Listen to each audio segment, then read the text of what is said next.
Hi, this is Dr. Lin. We're here at Glow Laser Beauty.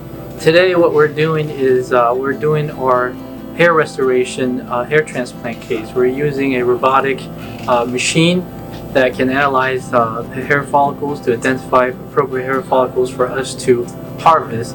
And what you're going to see is two physicians and a physician's assistant harvesting the graft first with it's called follicular unit extraction, a drill punch type of device that we can extract the hair follicles. After we harvest the hair follicles, approximately somewhere between 1,500 to 3,000 hair follicles, depending on how big the case.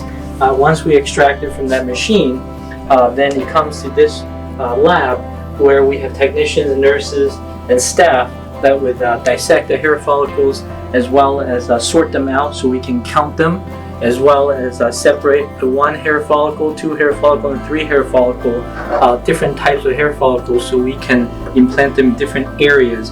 So for example, the hairline area, we try to sort out the 1 hair follicle and then we place them for the hairline so that it will be a natural looking hairline. So it's a very tedious process and it's very labor intensive, and we got one of the best teams here.